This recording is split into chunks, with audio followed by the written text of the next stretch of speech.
Hello, Elena. Ivan, The future now. the Cloud future. gaming. Dun, dun, right? dun. But wait, we have been hearing about cloud gaming for over a decade now. So why cloud gaming is all of a sudden a thing again? Oh, well, yeah, that's a good question, actually. I guess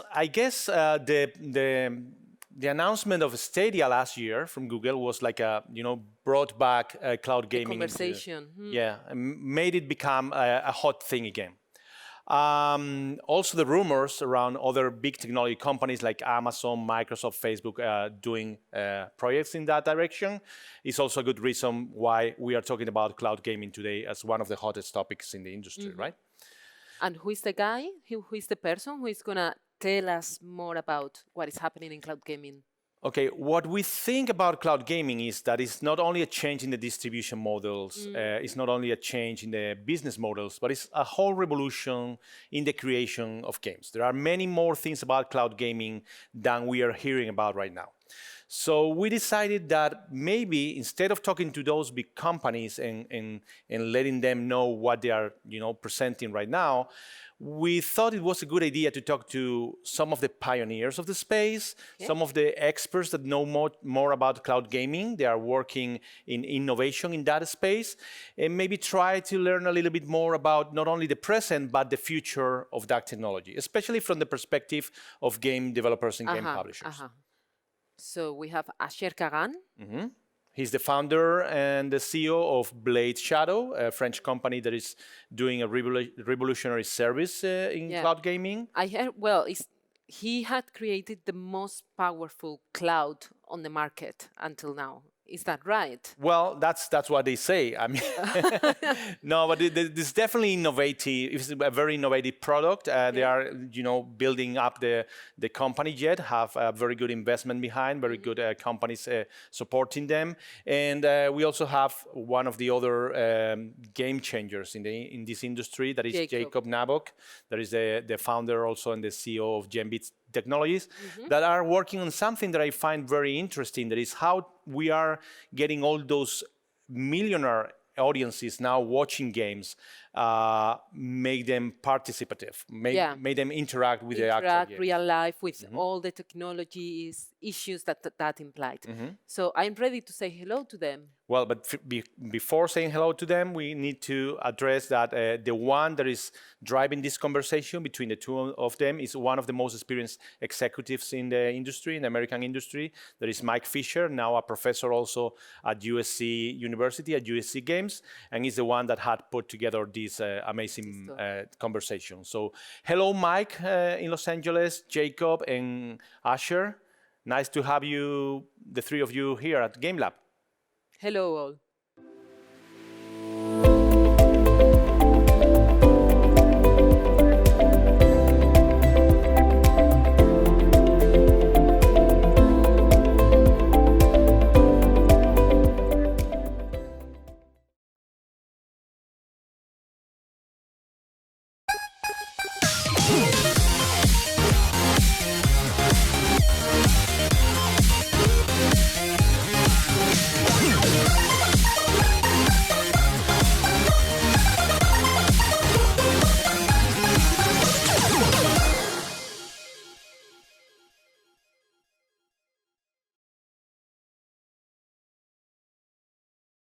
Thank you so much. So, Jacob, I'm going to start with you. You are currently, of course, co-founder and CEO of Gembit Technologies. You're turning game streaming from a passive to an interactive media, and you're changing it from lean back to a lean forward experience.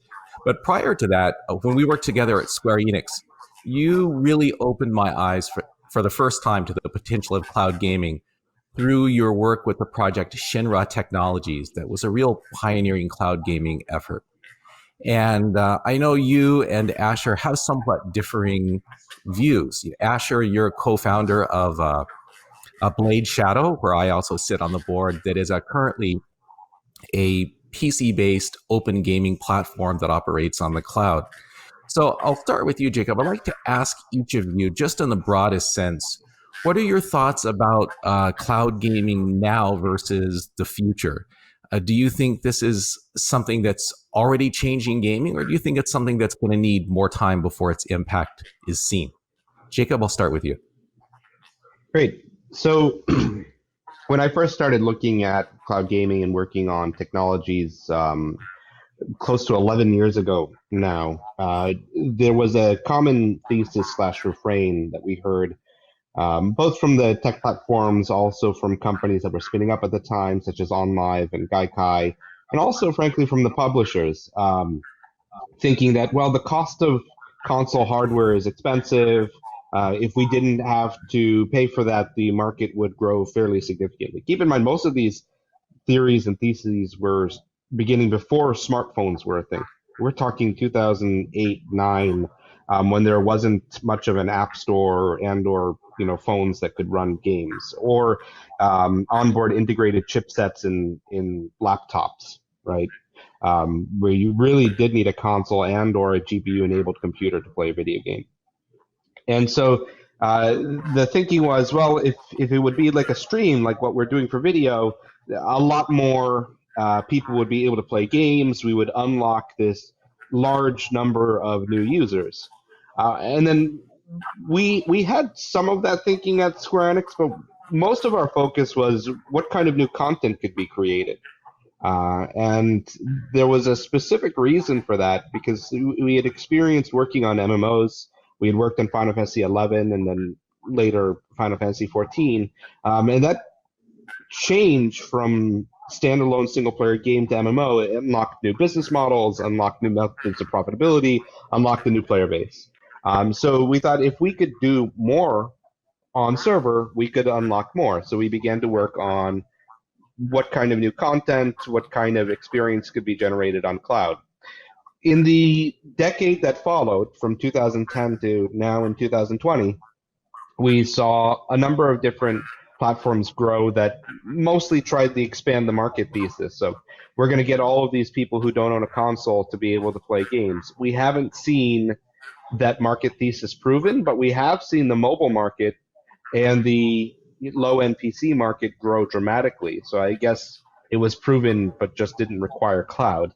And meanwhile, I do think that we are on the cusp, and we'll start to see in the next 5 years new games that utilize the opportunities of cloud, which I'm happy to go into if you're interested in learning about that, finally be realized because server-side infrastructure has finally gotten cheap enough to make it realistic.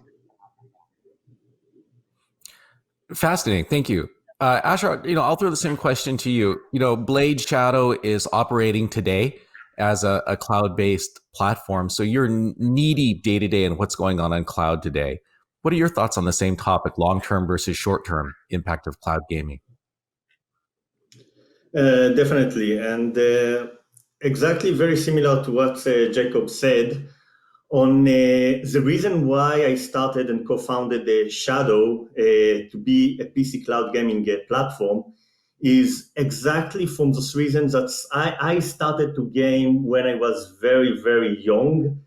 And I always had the kind of race to upgrade my PC to save money for the next GPU that's going out, or back then on the 90s, it was the next Sound Blaster card, for those of you who remember it.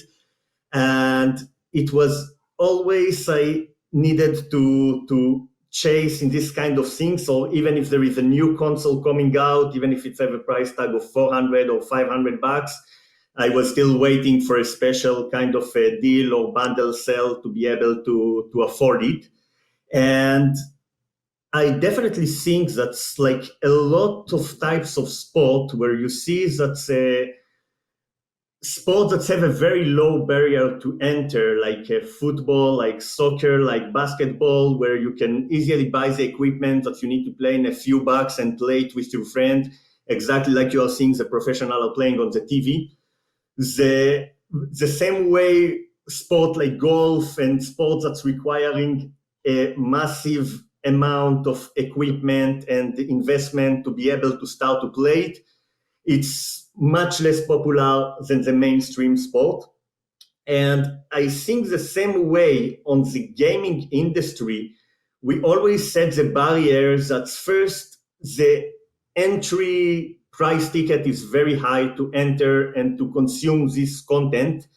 And even if you have the financial resources to buy it and to enter it and to have access to the content, you are still very restricted, and still there is a lot of friction between the gamers and these games and this content, where you are still limited to play it on specific device that was meant to run this game, whether it's your PC or whether it's your console on your TV or whether it's your mobile device. And usually specific games that's developed for PC will not run on a mobile device and vice versa. And it's have a lot of limitations that's in today technologies where we have Netflix on every device, and in a click of a button I can watch any movie I want on any displays that's around me. It's making no sense. That's industries that was always the engines that push the technology forward. The gaming was always the industries that's created better CPUs, that's always required better CPU, better GPU, better performance. Suddenly the how we are playing still staying exactly the same for 4 decades, and still with all those kind of frictions between the gamers and these games. Fantastic. I'm going to toss this back to you, Jacob. I've heard you speak in the past about the power of cloud native game development. What are the implications when people start developing games? What are experiences that would be possible that aren't possible today? So I'll build off of Asher's initial comment here, and I'll then go into cloud native games. If you look at Fortnite, in my opinion, that does most of what people think today that a cloud game does.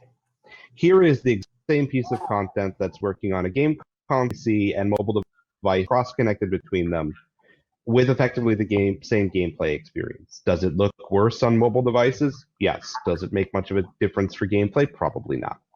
The big issue with Fortnite coming to mobile devices was not bringing the Unreal Engine to mobile, which it was and had been for several years.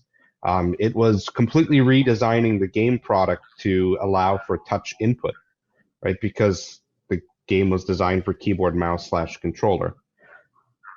I don't think many people enjoy playing it with touch input, but more power to them if they do. Many people around the world are growing up with it, frankly. Like the majority of people who are playing video games in India are playing them on mobile, right? What was the #1 game last year? It was PUBG Mobile. And they're fine and they're satisfied with that because the idea of a console experience or a PC game experience is not part of what they grew up with. And so when we think about game design, the primary differential between these products and what we've seen with traditional media is it's about input, right? You feed back into it. I'm not simply leaning back and watching a movie. But input design has always been very, very carefully managed. I mean, Mike, how much time did you spend with the Xbox 360 designing the tweaks of the controllers and making sure that the feeling of the latency was good and that people were satisfied with it, right? And so I think that it's a... Go ahead. I couldn't hear you. Oh, I didn't realize it was a rhetorical question. I was saying it was a multi-year project just on that one issue. Right. And so I don't think the idea that now games that work on PC also work on mobile is going to be good, because I don't think that you've properly tweaked or adjusted or managed input. And frankly, I don't think that games like Halo or Red Dead Redemption are going to be fun to play on mobile devices. Most of those things are set up for, I'm going to sit down for hours and immerse myself in a world, and I just don't really want to sit there and immerse myself in a world when I'm using this. I'm usually using this for a couple minutes at a time when I'm, in between meetings or running around or on a bus where we've got a terrible internet connection to begin with. So the question for cloud gaming in my mind has been and always will be, why would you not create experiences that are native to cloud? Which is to say the following: look at the history of the game industry. You shift from arcade to console. What is different between arcade hardware and console hardware? Where in console hardware, you've got, one, the ability to do long time play, because in arcade, right, quarters are being eaten and you have people waiting for you. Two, you've got things like battery packs. Battery packs were innovations. And so that meant that you could do 40-hour stories. Could you do a Final Fantasy in an arcade? Probably not. That's why you see the first console games come out, and they have things like RPGs and are long-form platforms like Super Mario Brothers. Similar, when we see the onset of DVD and CD media, you see games like Final Fantasy VII come out and push full motion video. You see games which have very rich voice design and much more rich polygon design because you couldn't fit that onto console hardware. You want to see the perfect example of that? Look at the N64 generation relative to the PlayStation generation and the types of games that were different between the two of them. And so for me, the thinking around cloud has to be, what is different, what is unique about having cloud games that changes the hardware, because hardware changes content design, changes business model design, right? You could argue that mobile hardware is a step back from console. It is weaker. But what does it do that a console didn't do? Well, one, it was always connected, right? Because it was always connected to the internet. Two, it had touch input, which other than the DS we didn't have. And three, it was portable. It was convenient for bite-sized snacking. I didn't have to go and turn on a television and turn on my machine and be tied down, in my living room. And so the types of games that came out were all sorts of social games, new multiplayer experiences. The fact that anything from Clash of Clans to Fortnite works on mobile is because over the course of the last 5 to 7 years, we have seen cheap infrastructure come out from AWS. It is now cheap to host things. It is now cheap to do multiplayer interactions. We can always have cloud saves being managed, right? So you don't have to worry about those things. That was the initial start of growth of what we will eventually think of as cloud gaming, because now the concept of content becomes portable. So you take that one step further and then one step further more.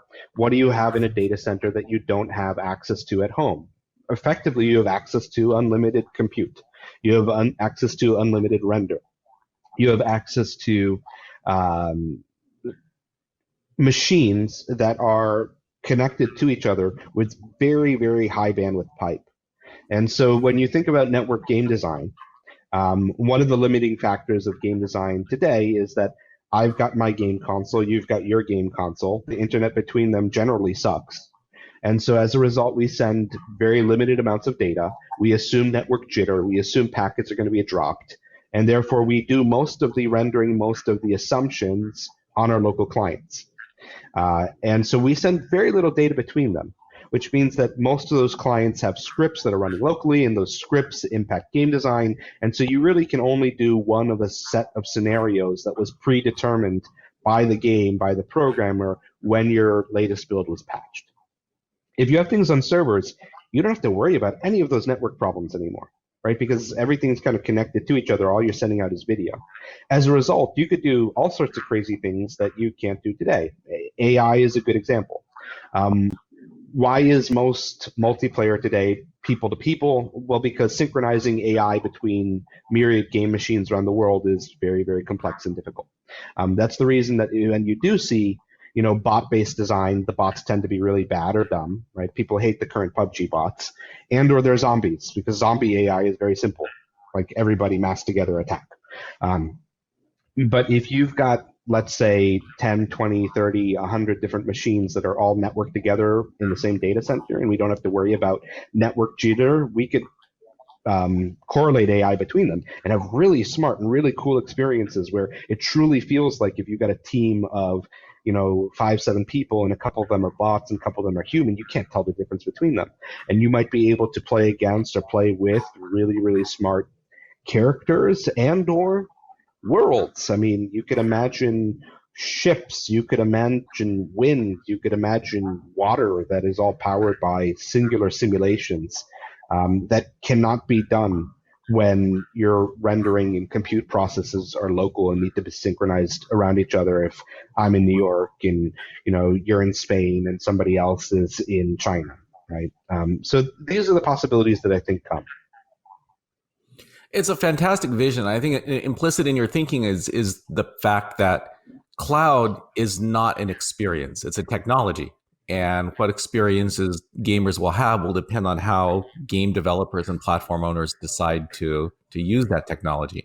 Asher, I'll throw it back to you for any last thoughts or comments on what the impact will be of people starting to build games with cloud in mind. Yes, definitely. So to refer first to the first point that you spoke about, the mobile experience, while I'm completely agreeing with you that the input, and this is a very, very big difference between the various platforms, whether it's the gamepad on your console, whether your keyboard and mouse on your desktop PC, or whether it's the touch input on your mobile phone, the game need to be able to support those type of input and to provide a similar level of interactivity with the game to be able to allow to play the games correctly and to immerse yourself into the game.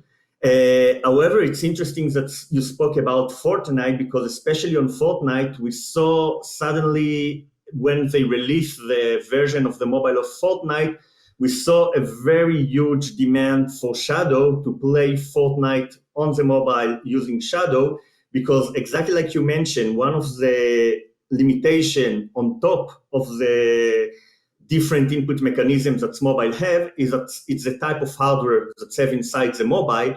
And this type of hardware to render the image locally and to need to be able to have the GPU power to be able to create this 3D mesh rendering, it's not something that you can necessarily replace with servers externally on AWS and Azure.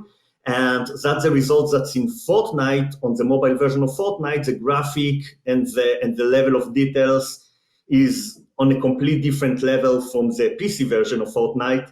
And that's why we had that once Fortnite added a very nice gamepad support to the game and support of a virtual gamepad, we had a huge demand for Shadow to play the PC version of Fortnite on the mobile, because now you have the right input with the right quality of the gaming and the right quality of the graphic experience. So that's definitely where cloud gaming helped to spread the games to other platform by removing at least a part of the hardware requirement that's necessary to run the game on the same quality level. Now, regarding the concept of how cloud gaming will change the industry, I think you describe it very, very well on how suddenly we have single rooms that's hosting tens of thousands of graphic card and CPU, and how we can leverage this type of infrastructure that have a network between them without limitation of draw packets or jitter or latency to create very smart AI, or even to create a massive multiplayer games. Because suddenly we don't need to synchronize between 1,000 or 2,000 different people that each one is on a different internet connection type.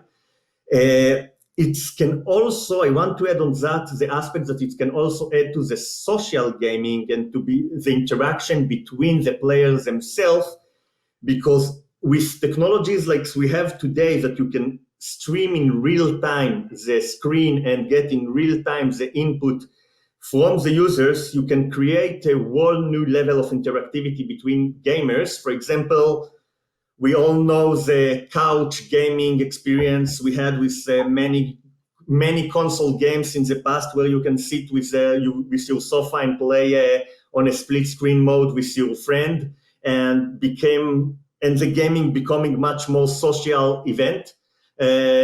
Unlike where I'm seeing today, my kids are playing Fortnite on their computer or any other games, and the friends are coming. They're either sitting each one on his own computer and playing together, either one is standing and looking on the other one playing. Now, the reason that today split screen games are much less popular, it's because the tax that it's putting on the performance of a single local device, a single CPU and a single GPU, to run simultaneously two instances of the game. It's first required a lot of development, and second, it's required a lot of resource share between the two instances of the games.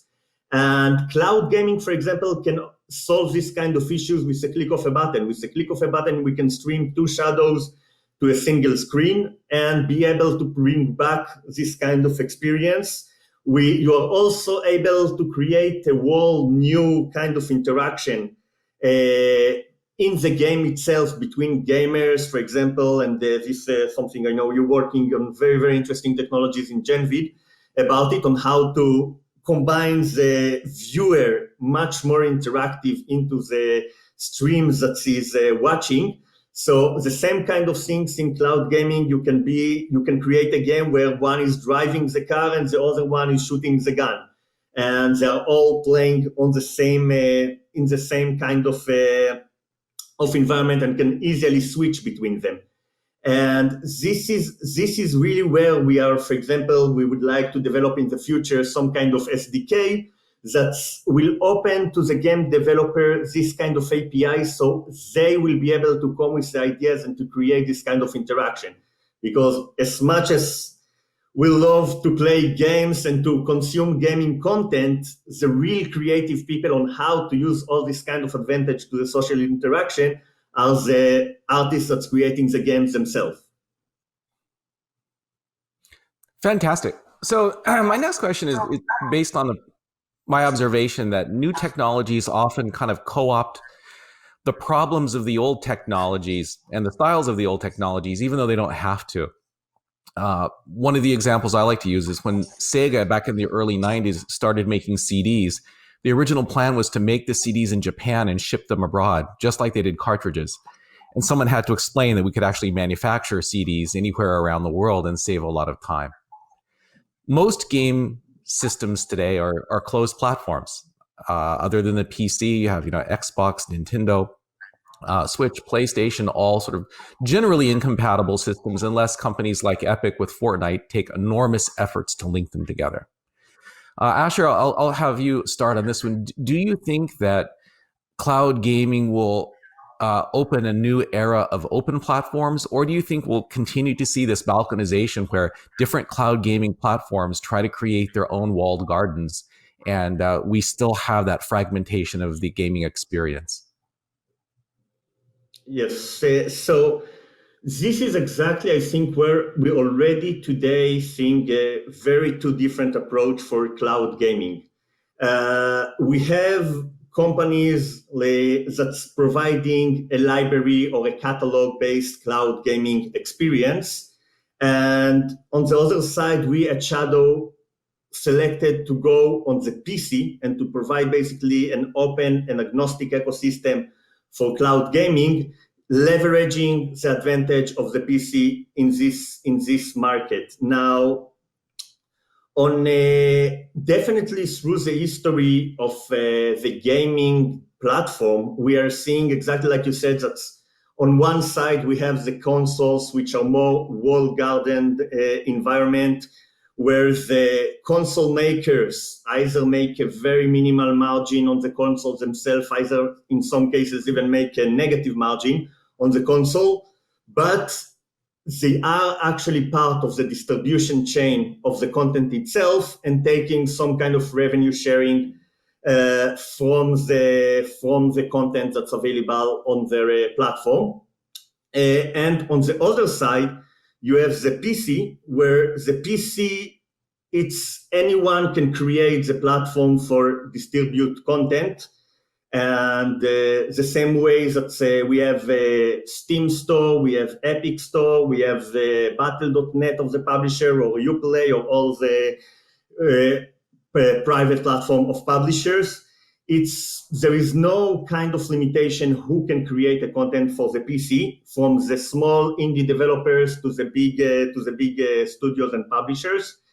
And we are seeing that even if the PC gaming experience costs more, even if the PC gaming experience is more complicated and usually required more technical knowledge and all of that to play on the PC, it's still always more or less keeping half equivalent market share to the console market share, because of those advantage of the open ecosystem that the PC is providing.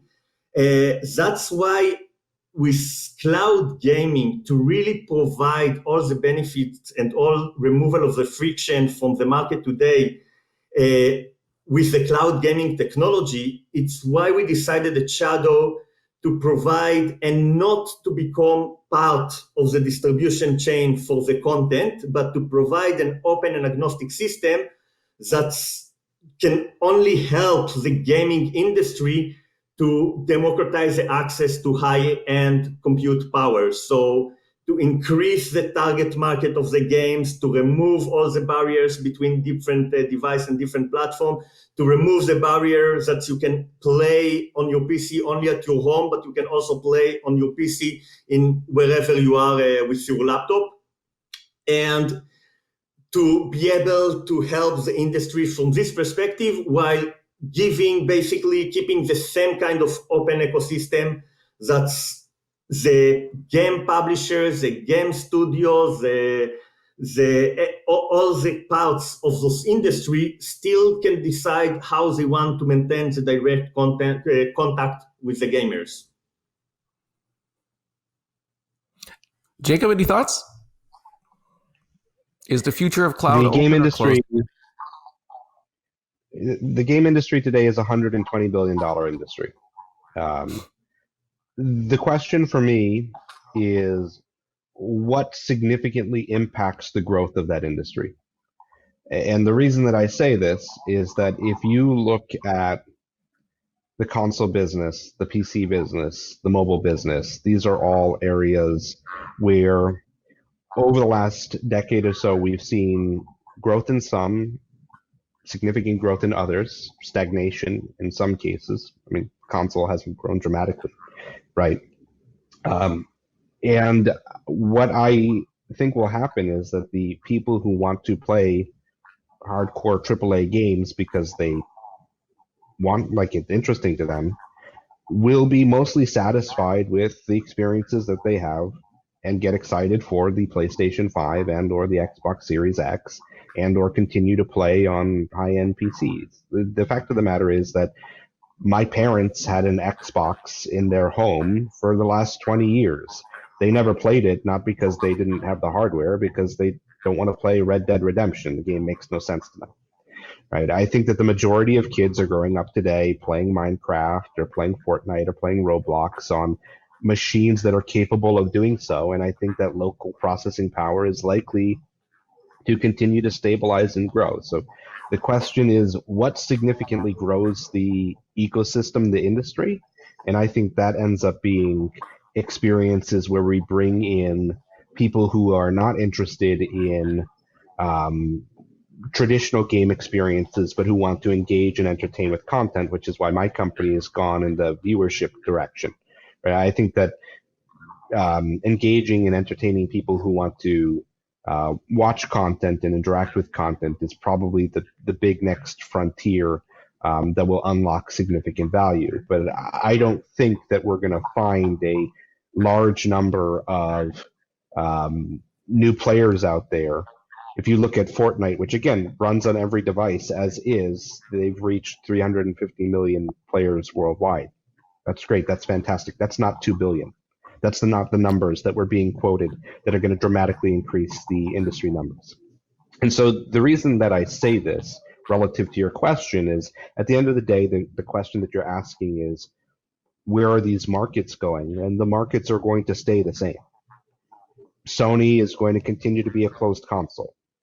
Xbox will bring their Game Pass everywhere that they can, but at that point, for them, what matters is that they control and manage the end consumer relationship.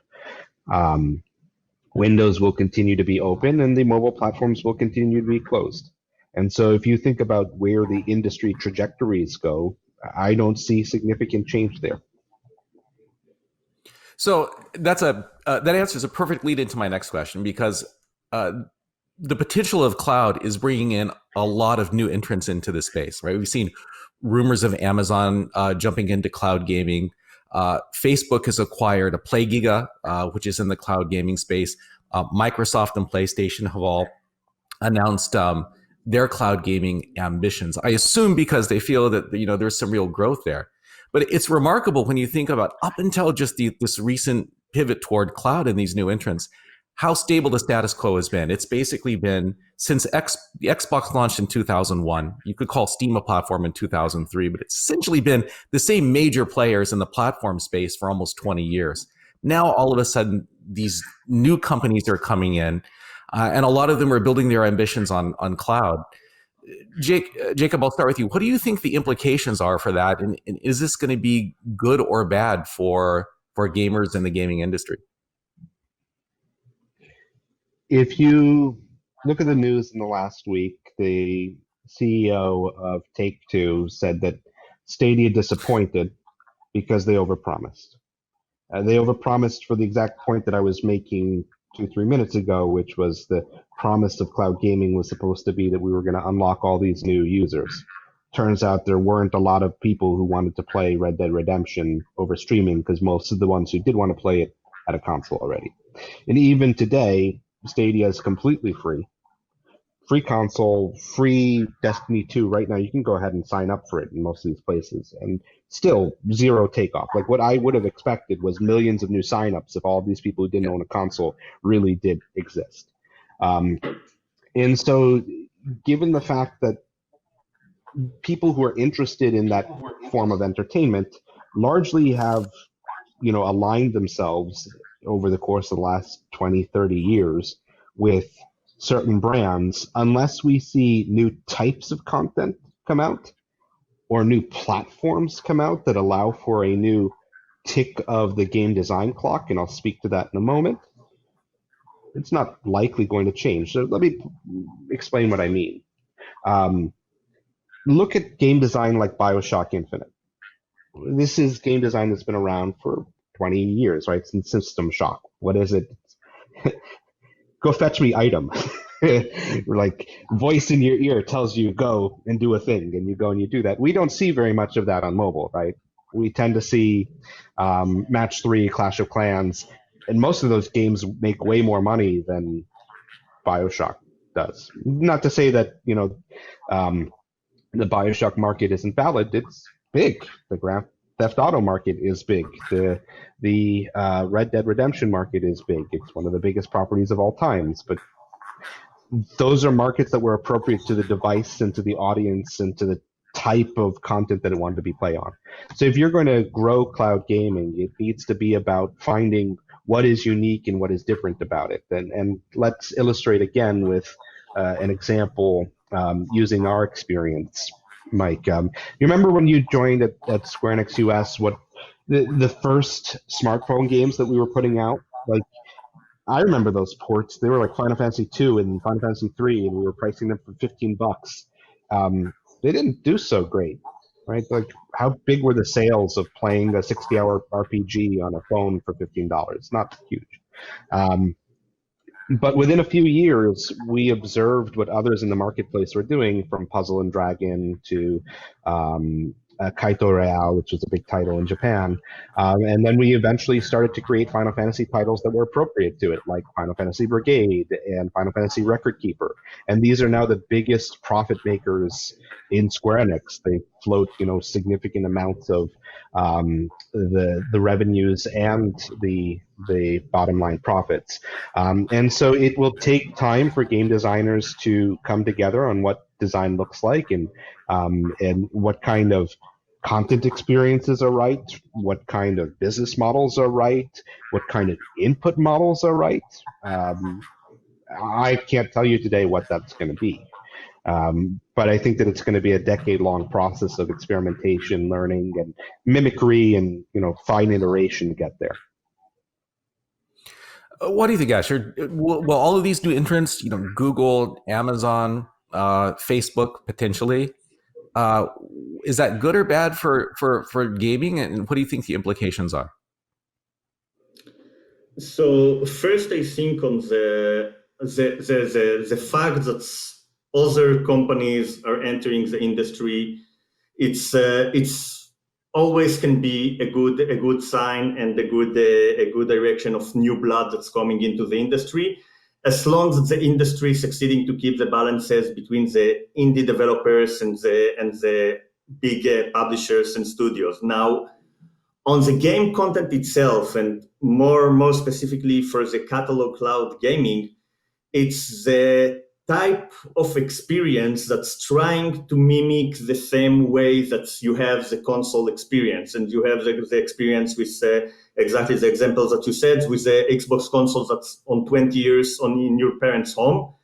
And this is where I'm not necessarily agreeing with you, is that on the type of aspect of the games that can run on any kind of low level device. I mean, even with Minecraft and games like that, we are seeing that now with the ray tracing support, suddenly Minecraft look completely different from the without the ray tracing support, and there is a big demand for ray tracing for Minecraft. And the same way with games like Red Dead Redemption 2 and games, and to bring the revolution of breaking the entry barrier for this market, and by that increasing a lot the potential terms for games, it's not just the matter of providing the same quality of graphic and the same quality of experience that a $300 console can provide, but it's to provide the highest experience possible to play Red Dead Redemption 2, for example. So, for example, we know that you had a lots of extra sales of the PlayStation 4 console for Red Dead Redemption 2 because you could run Red Dead Redemption 2 on true 4K comparing to the Xbox when it was run on less than 4K resolution. So there is definitely a big demand to be able to access the high performance platform available to enjoy the game at the experience that the game developer wanted to design for the gamers. And this is, I think, where the understanding that the newcomers need to have for this industry is that it's not only an industry, it's an industry, and what's beautiful on the gaming industry is that it's an industry that has a place for everyone. However, the gamers are not consume content the same way that they're consuming TV shows or videos. Gaming, it's interactive entertainment. So you can play the same game, and I'm playing, for example, League of Legends for, I think, 7 years now. Every game that I'm starting of League of Legends will be different from any kind of games that I played before because it's interactive entertainment. It's not so I can always continue to play League of Legends as long as I'm enjoying it and I'm not repeating myself. So it's not like the TV show and the movies where you consume the content one time and you continue to the next title. The gamers will want to play a specific game, and they will want to play this very specific game for a period of time.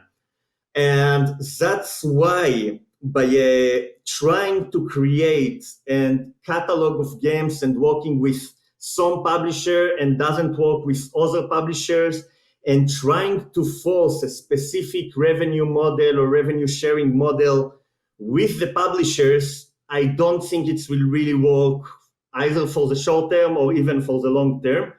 I think the gaming industry needs to keep its agnostic approach and let the player the alternative always, like they have even today, if it's their call, if they want to decide to develop for the PlayStation, for the Xbox, or for the Windows PC, or for all the three.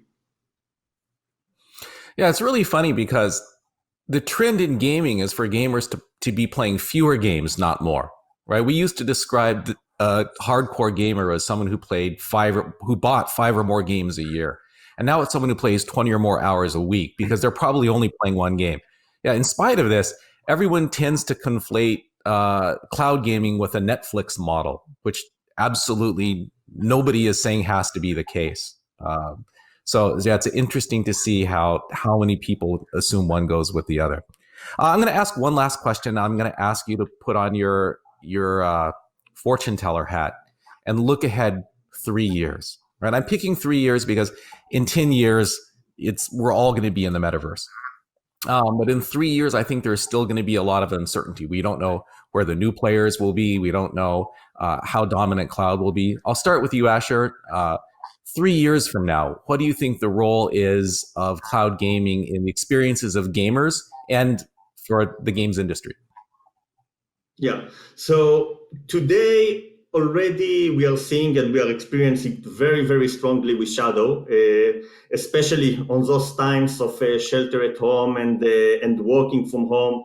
There is a huge, huge demand for PC cloud compute because of all the friction that it's removed. But down the road in 3 years, and this is really the direction that we are working toward, is that we will start to see exactly more and more the kind of new type of interactions that I spoke before internally in the game. So you will be able, for example, to either play back Fortnite on the same screen with your friends with a split screen mode, either to be able to switch during the gameplay between who is controlling actually the character, the game character that's playing. And I think for the more grand vision of being able to leverage the huge amount of compute that's sitting in the data center and creating a very sophisticated AI and a very sophisticated graphic experience, that probably will take longer than 3 years. But during the next 3 years, I'm sure we will start to see a very unique gaming experience. And exactly like we discussed about how the input is changing the game experience, I think also the interactivity, the new layer of interactivity between the players will change the game experience this way. Jacob, what are your thoughts? Will we all be living in a Google Stadia world, or will it be something very different? And feel free to talk about the impact of game streaming on this as well. I think that the upcoming generation of consoles is going to be successful. I think that the growth of mobile and the improvement of processors there is going to only accelerate. I think that we're going to see better GPU on any type of devices. I mean, I've literally seen the roadmaps from the chipset manufacturers, and I think it's going to grow significantly.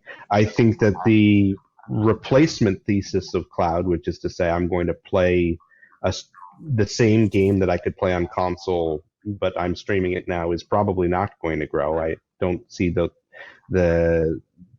businesses growing significantly, like into multi-billion-dollar businesses in the next 3 years, because I think most people will continue to be satisfied with playing games locally. But what I do think ends up growing is viewership and live streaming and the creation of content that is unique to what streams can be. So being able to interact 10,000 people at once with a stream and affect what a player is doing. Despite what Stadia says, you don't actually need to be playing from cloud to do that. I mean, that's literally Twitch plays Pokemon, right? That was done 6 years ago. And all sorts of games have come out recently, whether it is Borderlands 3 with its extension on Twitch, to others such as Darwin Project from Scavenger Studio, where they're starting to experiment with and understand what does it mean to create asymmetrical play, and in some cases, particularly content that we're working on, what does it mean to generate content that takes advantage of the unique aspects of cloud, but doesn't even have a player? Just simply is a stream that you're interacting with on YouTube or on Twitch or on Facebook or on Mixer or other platforms such as that. And I do think that the earliest content experiments for what is a native cloud game will come from that. I think that because they're literally being built using our stuff right now. Fantastic. Gentlemen, thank you very much for sharing your thoughts. Thank you so Thank much. Thank you very much, Mike and Jacob. Thank you so much, Thanks. Jacob, Asher, and of course, Mike. It's been amazing. Very, very interesting conversation between you guys. A lot of questions answered, but many, many more raised, I think. And that's good because, this is one of the things of this industry. It's such an exciting industry that we never know what's coming next. One last question from my side, if you allow me to just add up just just one question more. It would be, if you were a game creator, a game studio, a developer studio, what should you be doing right now in terms of being prepared or being an advantage to this new generation of games that you are anticipating? Any of you? So, I mean, I can Jacob, take for that. instance. yeah, go Look, ahead. I think that at the end of the day, you have to understand, where am I going to deploy my game? What is my audience? And how can I expand that audience to allow for new methods of revenue generation and new methods of monetization? I think that the thing that many developers have picked up on recently is, well, there are massive audiences on Twitch, and that can help market my game. And you see that in Valorant, right? Like the entire Valorant marketing strategy, which costs $0, was let's game Twitch by using drops, right? And they're helping to push people to play their game and other people watch. What I think, if I'm a developer, I want to go deeper than that. I want to start to engage this large audience who may not be playing my game at that moment, but are interacting with my content. And I want to start thinking about, how do I monetize that? Because today, there's a willingness to pay binary solution. You're either playing the game and paying something, or watching the game and paying nothing. I mean, yes, you could have free-to-play titles, but if it's a Call of Duty or if it's a Red Dead Redemption, it's $60 or zero. And I think that there is a large spectrum of people who would be happy to pay $1 or $2 or something else to impact, engage, and interact with that content that you can be monetizing in terms of your audience and unlock new value that hasn't been done yet because the game design hasn't been prepared. But I think that that's going to dramatically change in the next 2-3 years. Fischer, Yes. would you take on that? So today already the game publishers and with technologies like Shadows and similar, the games already works out of the box in the cloud environment and letting many more players to enjoy the ultimate experience of gaming their title. However, it's definitely something I think that they should look into it. Is that somehow on one side improve the interaction in the game for cloud platform, and also work exactly on the utilization of all the compute power that cloud platform can provide. And on the other side, already today, to be able to provide to their current channel of distribution of the game, to be able also to provide, to remove the limitation of the local hardware, and to be able to play titles, for example, directly from their store. It's great. Okay, so a couple of more clues for game developers watching the stream today. Once again, thank you so much for participating. Mike, thank you for putting together this amazing conversation and for being as supportive as usual with Gamelab. We enjoy a lot to see you, and hopefully we'll be able to repeat this conversation with some new clues, potentially all together in the same space very soon. Hopefully we can get to do that. Meanwhile, stay safe.